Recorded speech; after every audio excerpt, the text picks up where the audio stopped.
একটা প্রপার মার্কেটের মধ্যে আমি একটা শপ ওপেন করেছি অনেকদিন আগে। আপনারা যারা আমার রেগুলার ভিউয়ার্স তারা হয়তো জেনে থাকবেন। এবং আমার মতো আরো 4-5টা দোকান কিন্তু মানে আমার কম্পিটিটরসরা কিন্তু আগে থেকেই সেখানে এক্সিস্ট করছিল। তবুও কিন্তু দোকান ওপেন করার পরে প্রায় 3 থেকে 4 মাসের মধ্যে কিন্তু আমার কাস্টমারের সংখ্যা আমি 3 গুণ থেকে 4 গুণ বেশি বৃদ্ধি করেছি।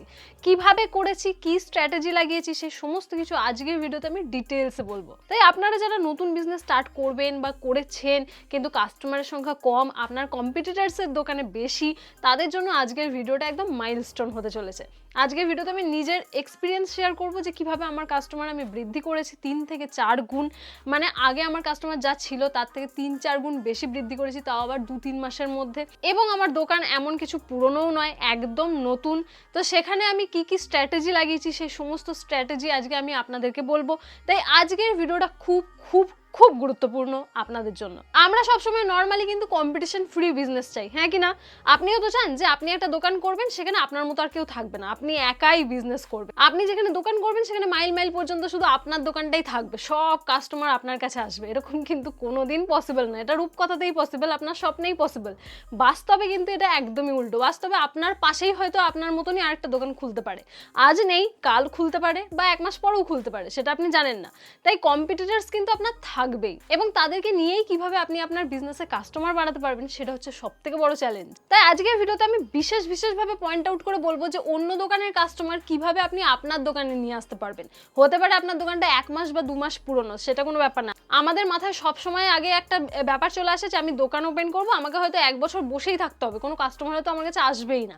কিন্তু এরকম কোনো ব্যাপার নেই। প্রথম দিন থেকেই কিন্তু আপনার কাস্টমার আসা শুরু হবে, এবং সেই কাস্টমারকে কিন্তু আপনি 2 থেকে 3 মাসের মধ্যে আপনার কম্পিটিটরসের মতনই কাস্টমার আপনি পাবেন বা তার থেকেও বেশি পাবেন, এই স্ট্র্যাটেজিগুলো যদি আপনি লাগান। হ্যাঁ, আমাদের মনে অনেক রকম বদ্ধ ধারণা থাকে যে আমরা বেশি বেশি প্রোডাক্ট তুলবো, দোকান একদম ঠাসাই ভর্তি করে দেবো, বা আমরা বেশি বেশি ছাড় দেবো, বেশি বেশি সেল দেবো, অনেক প্রোডাক্টে অনেক অনেক সেল দেবো, বা আমি সুন্দর করে ব্যানার দেবো, সুন্দর করে মার্কেটিং করব, তবে আমার গাদা গাদা কাস্টমার আসবে। হ্যাঁ, আসতেও পারে, কিন্তু সেই কাস্টমারকে ধরেও রাখতে হবে, সে সমস্ত স্ট্র্যাটেজিও আপনাকে শিখতে হবে। কিন্তু এটা একদিনের ব্যাপার নয়, এটা হচ্ছে ব্যাপার দিনের দিন আপনাকে কিন্তু প্রতিদিন গ্রো করতে হবে। তো যাই হোক, আজকের ভিডিওতে আমি 8 থেকে 9টা পয়েন্ট আউট করে রেখেছি, যেটা আপনাদেরকে বলবো, যেটা বিশেষভাবে আমার নিজের অভিজ্ঞতা থেকেই আমি বলবো, যেগুলো আপনাদের খুব কাজে লাগবে। ফার্স্ট যেটা বলবো সেটা হচ্ছে রেসপেক্ট ইউর কম্পিটিটরস।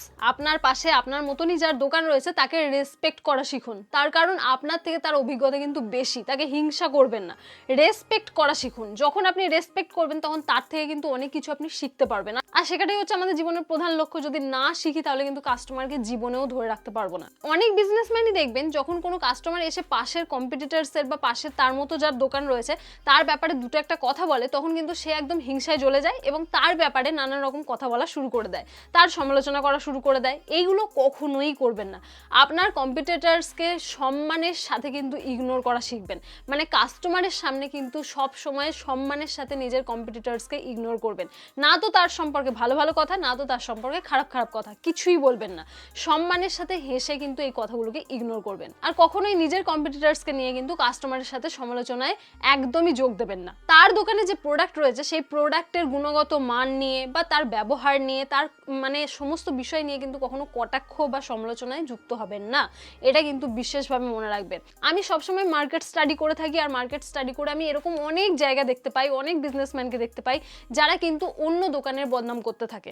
যেমন আমি ধরুন একটা ওষুধের দোকানে গেলাম, সেখানে 15% ছাড় দিচ্ছে, বা মানে আগে থেকে আমি একটা ওষুধের দোকান চিনতাম যেখানে 20% ছাড় দিচ্ছে, তো আমি যদি তার দোকানে গিয়ে বলি যে ওই দোকানটাতে তো 20% ছাড় দিচ্ছে, তখন তারা কিন্তু সেই ছাড়ের বিষয়টাকে ইগনোর করে তার যে প্রোডাক্টের গুণগত মান কি, তার কিরকম ব্যবহার, এইসব নিয়ে কিন্তু সমালোচনায় রপ্ত হয়ে যায়। তো এই সমস্ত কখনোই করবেন না।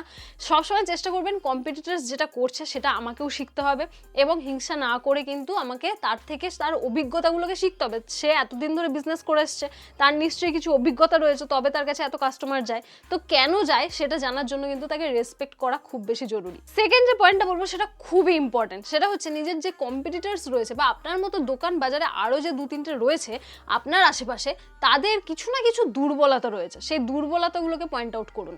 অর্থাৎ দেখবেন কোনো ব্যক্তি রয়েছে, কোনো বিজনেস করছে, সে আপনার মতনই হতে পারে, তার কাছে প্রচুর স্টক আছে, কিন্তু তার কাছে বিশেষ ভালো দামে পাওয়া যায় না, মানে জিনিসটা তার কাছে অনেক বেশি দাম পড়ে যায়, বা কাস্টমার তার দাম নিয়ে সবসময় সমালোচনা করতে থাকে, এরকম হতে পারে।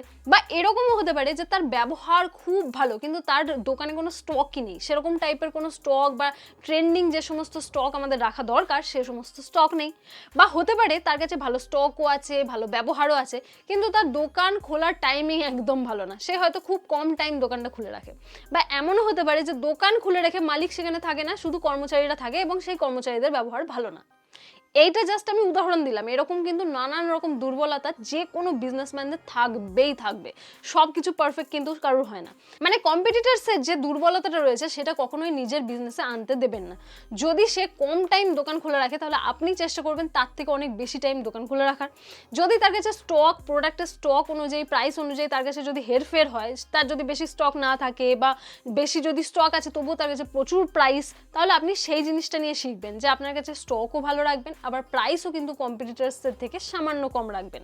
সবসময় ভাবতে যাবেন না যে আমি বেশি ছাড় দেবো তবে বেশি কাস্টমার আসবে, এই কাস্টমারগুলো কিন্তু বেশি দীর্ঘস্থায়ী হবে না। এরকম কত দেখবেন বলুন, আশেপাশে আমি অনেক বিজনেস দেখছি যাদের বিজনেস শুধুমাত্র ডুবে যাচ্ছে, তার কারণ সেই দোকানগুলোতে তার মালিকরা উপস্থিত থাকে না এবং যে কর্মচারী তারা রেখেছে তাদের উপর নজর রাখে না, এবং তাদের ব্যবহার বা প্রোডাক্ট বিক্রি করার যে ধরন বা প্রোডাক্টের কমপ্লেন নিয়ে যখন কাস্টমার আসবে তার সাথে ভালো ব্যবহার না করা, তো এরকম বিভিন্ন কারণে কিন্তু বিজনেস অনেক ডুবতে আমি দেখেছি। 3 নম্বরে যেটা বলবো সেটা আরো বেশি ইম্পর্টেন্ট, সেটা হচ্ছে যে গুড বিহেভিয়ার রাখা।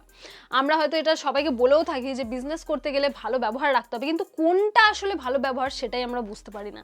আমাদের বিজনেস করতে গেলে কিন্তু সবার আগে যেটা করতে হবে যে কাস্টমার আপনার সাথে চিল্লিয়ে কথা বলতেই পারে, কাস্টমার একটা টাকা দিয়ে আপনার থেকে সার্ভিস নিচ্ছে বা প্রোডাক্ট নিচ্ছে, কাস্টমার আপনার সাথে চিল্লিয়ে কথা বলবে, রেগে যাবে, আপনার প্রোডাক্ট নিয়ে কমপ্লেন জানাবে, আপনার কম্পিটিটরসের সুনাম করবে আপনার দোকানে এসে। হ্যাঁ, এটা হয়, আমি নিজের অভিজ্ঞতা থেকে বলছি। আপনি যখন একটা নতুন দোকান করবেন না এবং আপনার দোকানের মতো আরো দোকান আগে থেকে যদি এক্সিস্ট করে, তাহলে কিন্তু কাস্টমার এসে সবার আগে ওই দোকানের সাথে আপনার তুলনা করে তার সুনাম করবে আপনার কাছে। ভাববেন না যে এটা আপনার বদনাম করছে, তার কিন্তু ওটা অভ্যাস, সে ওই দোকানে গিয়ে হয়তো আপনার নামে আবার সুনাম করবে, এরকম হতেই পারে, কিন্তু সেটা বড় কথা না। বড় কথা হচ্ছে কাস্টমার বিভিন্ন রকম ভাবে কথা বলতে পারে, আপনাকে কিন্তু সবসময় হাসি মুখে ভালোভাবে তার সাথে ব্যবহার করতে হবে। বিশেষভাবে এই জিনিসটা লক্ষ্য করবেন, কাস্টমার যখন কোনো প্রোডাক্ট কিনে নিয়ে যাবে বা কোনো সার্ভিস নেবে, তারপরে সে যখন সেই সার্ভিস সম্পর্কে বা সেই প্রোডাক্ট সম্পর্কে আপনার কাছে কমপ্লেন জানাতে আসবে, তখন আপনি কিভাবে রিঅ্যাক্ট করছেন এটা কিন্তু খুব ইম্পর্টেন্ট।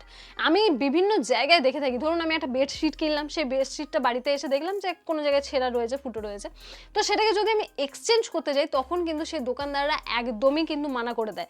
তারা কি বলে, আমি নিজের অভিজ্ঞতা থেকে বলছি, আমি একটা শাড়ি কিনে এনেছিলাম অনেক দিন আগে দুর্গাপুজোর সময়, এবং সেই শাড়িটা বাড়ি আসার পরে দেখলাম সেই শাড়িটাতে এক জায়গায় ফুটো রয়েছে, এবং যখন আমি সেটা এক্সচেঞ্জ করতে গেলাম সেই দোকানদারের কাছে, সে বলছে আমি নাকি দেশলাই জ্বালিয়ে সেটা ফুটো করেছি। যাই হোক, সেই দোকানদারের কাছে তো আমি লাইফে কোনোদিনও যাবো না, আর আপনিও যদি এরকম ব্যবহার করেন আপনার কাস্টমারও আপনার কাছে জীবনে আসবে না। আপনাকে কিন্তু কাস্টমারকে আগে ডিসক্লেমার দিতে হবে। হ্যাঁ, এরকম হতেই পারে যে কাস্টমার বাড়ি নিয়ে গিয়ে ড্যামেজ করে দিল জিনিসটাকে, প্রোডাক্টটাকে, তারপরে সেটা ফেরত আনলো, এটাও হতে পারে। তার জন্য আপনাকে কাস্টমারকে আগে ডিসক্লেমার দিতে হবে যে যা দেখার এই দোকানে দাঁড়িয়ে দেখে নিন। যদি আপনার কাছে এক্সচেঞ্জ ফ্যাসিলিটি অ্যাভেলেবেল না থাকে, তাহলে যদি থাকে, যদি এমন প্রোডাক্ট হয় যে আপনি কোম্পানির থেকে আপনি এক্সচেঞ্জ পেয়ে যাচ্ছেন, সেই সমস্ত প্রোডাক্টের ক্ষেত্রে কিন্তু আপনি কাস্টমারকে ফ্রি হ্যান্ড দিতে পারেন। সবচেয়ে গুরুত্বপূর্ণ কথা, আপনার প্রোডাক্ট বা সার্ভিস সম্পর্কে যখন কোনো কাস্টমার কমপ্লেন জানাচ্ছে আপনার কাছে এসে যে আপনার প্রোডাক্টটা এরকম, হ্যাঁ আমি তো ওই দোকান থেকেও কিনেছিলাম তখন তো এরকম হয়নি, তখন কিন্তু আপনাকে রেগে গেলে চলবে না বা রেগে রিয়াক্ট করলে চলবে না। আপনাকে হাসি মুখে কাস্টমারের রিভিউটা শুনতে হবে এবং নিজেকে সেই জায়গায় দাঁড়িয়ে ভাবতে হবে যে আমি কি ভুল করছি, এবং সেই ভুলটা ঠিক করে আপনাকে সঠিক জিনিসটা কিন্তু ইমপ্লিমেন্ট করতে হবে। এরকম কত বিজনেসম্যান আমি দেখি জানেন তো, যাদের নতুন নতুন দোকান খোলার পরে ভালো ব্যবহার থাকে এবং তারপর যখন তার কাস্টমার অনেক বাড়তে শুরু করে, তার একদম ইগোটাই আলাদা লেভেলে চলে যায় এবং সে কাস্টমারের সাথে রুডলি বিহেভ করে এবং তাদের কর্মচারীদের সাথেও রুডলি বিহেভ করে।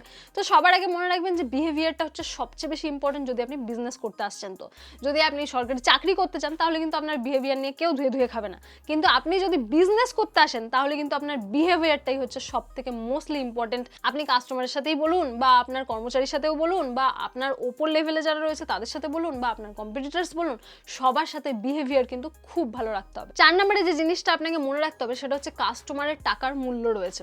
এটা আপনাকে জানতে হবে, এটাকে আপনাকে বুঝতে হবে যে কাস্টমার যখন টাকা দিয়ে আপনার কাছে কোনো সার্ভিস কিনছে বা কোনো প্রোডাক্ট কিনছে, তার টাকাটা যেন উসুল হয়। 5 নম্বরে যেটা বলবো সেটা হচ্ছে নিজের ভুল স্বীকার করা। যদি আপনার সত্যিকারে কোনো ভুল হয়ে থাকে কোনো প্রোডাক্ট বা সার্ভিস দেওয়ার ক্ষেত্রে, তাহলে সেই ভুলটাকে নিজে স্বীকার করে নেওয়া। হ্যাঁ, আমরা সবসময় দেখবেন নিজের ভুলটাকে ঢাকার জন্য কিন্তু কাস্টমারের উপর দোষ চাপিয়ে দিই, বা কাস্টমার চলে গেলে অন্য কাস্টমারের সামনে তার নামে দোষ চাপিয়ে দিই।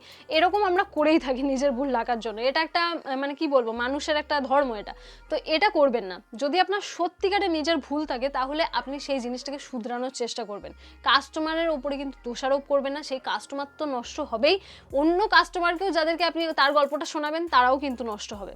কাস্টমারের মনস্তত্ত্বটা হচ্ছে সবার চেয়ে আগে, তার মনে যেন একটা সন্তুষ্টি থাকে আপনার প্রোডাক্ট বা আপনার সার্ভিস। 6 নম্বর পয়েন্টে যেটা বলবো সেটা হচ্ছে কখনোই ভাববেন না যে আমার কম্পিটিটরসরা কখনো সেল দেয় না, আমি বেশি বেশি সেল দেবো তবে বেশি বেশি কাস্টমার আমার কাছে আসবে। হ্যাঁ, হতে পারে এটা কম মেয়াদের জন্য, এটা হতেও পারে যে কাস্টমার আপনার কাছে আসবে, কিন্তু এটা কীরকম হবে বলুন তো? যেমন ফ্লিপকার্টে আমরা প্রতিনিয়ত অনেক কিছু তো শপিং করি, কিন্তু বছরের একটা টাইম বিগ বিলিয়ন ডেজ আসে না, সেই টাইমের জন্য অপেক্ষা করে থাকি যে আমি বড় একটা ফোন নেবো, বড় একটা ল্যাপটপ নেবো, ভালো কিছু একটা প্রোডাক্ট নেবো ইলেকট্রনিক্স, তার জন্য বিগ বিলিয়ন ডেজে আমি নেবো, কারণ তখন বেশি বেশি অফার চলে। তো অফারের লোভে যদি আপনি বিজনেস করতে নামেন, তাহলে কিন্তু আপনার কাস্টমারগুলো দীর্ঘস্থায়ী বা রেগুলার কাস্টমার হবে না। তারা কিন্তু আপনার যে অফার দিয়েছিলেন সেটাকেই মনে রাখবে এবং ভাববে যে আবার যখন অফার দেবেন তখন আমি সেই প্রোডাক্টটা নেব বা তখন সেই সার্ভিসটা নেব। তো বেশি বেশি ছাড় দিতে যাবেন না। হ্যাঁ, একটু একটু সেল দিতে পারেন, কিন্তু কখনোই ভাববেন না যে সেলকে হাতিয়ার করে আমি বেশি বেশি কাস্টমার আমার দোকানে আনবো, এটা কখনোই ভাববেন না। 7 নম্বর পয়েন্টে যেটা বলতে যাবো, সেটা এই পয়েন্ট যতগুলো বলছি তার মধ্যে সবচেয়ে ইম্পর্টেন্ট, সেটা হচ্ছে কনফিডেন্স রাখা। আমরা সবসময় দেখবেন নতুন দোকান করলে নিজেরই মনে একটা কনফিডেন্স থাকে না যে আমি যা দিচ্ছি, আমি যা করছি সেগুলো আদৌ কাস্টমারের উপযোগী কিনা, বা আমার দোকানে কাস্টমার আসবে কিনা, যদি আসে সে আবার পরের বারে আসবে কিনা, এরকম বিভিন্ন জিনিস নিয়ে কিন্তু আমাদের মাথার মধ্যে একদম খিচুড়ি হয়ে থাকে। তো যাই হোক, এটা কাস্টমারের সামনে কখনো প্রকাশ করতে যাবেন না। কাস্টমারের সামনে সব সময় সেলফ কনফিডেন্স নিয়ে কিন্তু কথা বলবেন। যেভাবে আমাদের দেশের সেলিব্রিটিরা বা বিশেষ করে বাংলা ইন্ডাস্ট্রির যে সমস্ত সেলিব্রিটিরা রয়েছে, তারা কিন্তু দেখবেন অল্প একটুখানি ইংরেজি শিখে নিয়ে খুব কনফিডেন্সের সাথে কিন্তু ইন্টারভিউতে গিয়ে ইংলিশে ঝরঝর করে বকে যায়। কিন্তু তার মানে এই নয় যে তারা ইংরেজির সমস্ত গ্রামার জানে, তার এমন নয় যে তারা ইংরেজির সমস্ত বই পড়ে ফেলেছে, তারা খুব ইংরেজিতে বিজ্ঞ, এরকম নয়। তাদের মধ্যে রয়েছে একটা জিনিস যেটা আমাদের মধ্যে নেই, সেটা হচ্ছে সেলফ কনফিডেন্স। সেলফ কনফিডেন্স যদি থাকে তাহলে কিন্তু অনেক ভুলভাল কথাও কনফিডেন্সের সাথে বলে বেরিয়ে যাওয়া যায়। যাই হোক, সেলফ কনফিডেন্স সমস্ত সময় নিজের মধ্যে রাখবেন। যখন কাস্টমার আপনার সামনে থাকবে, কাস্টমার কোনো প্রোডাক্ট নিচ্ছে, সব সময় কিন্তু কনফিডেন্সের সাথে তাকে ম্যানেজ করবেন। এমন মনে না হয় যে আপনি নিজেই থতমতো খেয়ে যাচ্ছেন কাস্টমারের সামনে, তাহলে কিন্তু চলবে না। প্রথম থেকে যেদিন আপনি দোকান খুললেন সেদিন থেকে কিন্তু আপনাকে কনফিডেন্সের সাথে কাস্টমারকে হ্যান্ডেল করতে হবে। Last but not the least যেটা বলবো সেটা হচ্ছে চাহিদা অনুযায়ী বর্তমান মার্কেটের যে সমস্ত চাহিদা রয়েছে, ইয়ং জেনারেশনের যে সমস্ত চাহিদা রয়েছে, সে সমস্ত কথা মাথায় রেখে কিন্তু নিজের বিজনেসকে আপগ্রেড করবেন। এমন না হয় যে আপনি বিজনেস করছেন 1 বছর 2 বছর 3 বছর আপনি নিজেকে কোনো রকমভাবে আপগ্রেডই করলেন না। নিয়ম করে প্রতি 2 মাস 3 মাস বা 6 মাস অন্তর নিজের বিজনেসে নতুন নতুন কিছু ইমপ্লিমেন্ট করবেন। আজ আপনার কাছে যেটা নেই সেটা 2-3 মাস অন্তর সেটাকে করার চেষ্টা করবেন, নতুন কিছু করার চেষ্টা করবেন। সেটা হতে পারে খুব ছোট আপগ্রেড, হতেই পারে যে আপনি 2 মাস পরে একটা খুব ছোট আপগ্রেড করলেন নিজেকে, যেটা আপনি আগে আপনার বিজনেসে ছিল না। সেটা হতে পারে আগে হয়তো আপনি হাতে লিখে বিল দিতেন, এখন আপনি কম্পিউটারাইজড বিল দেন। এরকম ছোট ছোট আপগ্রেড কিন্তু সবসময় নিজের বিজনেসে করতে থাকবেন, তাহলে কিন্তু বিজনেস অনেক দূর অবধি যাবে, আপনার কাস্টমার কিন্তু অনেক লং টার্মে আপনার সাথে যুক্ত থাকবে। যাই হোক, মার্কেট স্টাডি করতে কখনো ভুলবেন না। আপনার কম্পিটিটরসরা কি করছে, আপনার অন্যান্য যে আপনার মতো দোকান রয়েছে আপনার শহরে, আপনার বাজারে, আপনার শহরের বাইরেও হতে পারে, সে সমস্ত দোকানে কি চলছে, তারা কি কি প্রোডাক্ট রাখছে, কি রকম ভাবে কাস্টমারকে হ্যান্ডেল করছে, এ সমস্ত নজর রাখা কিন্তু খুব জরুরি যদি আপনি বিজনেসে কাস্টমার বাড়াতে চান। তো আর কাস্টমার শুধু বাড়ালেই হবে না, কাস্টমারের সাথে যাতে আপনার মানসিক একটা বন্ধন গড়ে ওঠে সেটা কিন্তু আপনাকে অবশ্যই খেয়াল রাখতে হবে। আশা করি আজকের ভিডিওটা আপনাদের জন্য অনেক বেশি ইনফরমেটিভ হয়েছে। যদি আজকের ভিডিও ভালো লাগে তাহলে অবশ্যই এটা লাইক করবেন, আর এরকমই নতুন নতুন ইন্টারেস্টিং ভিডিও দেখতে আমার চ্যানেলটিকে সাবস্ক্রাইব করে রাখতে একদমই ভুলবেন না।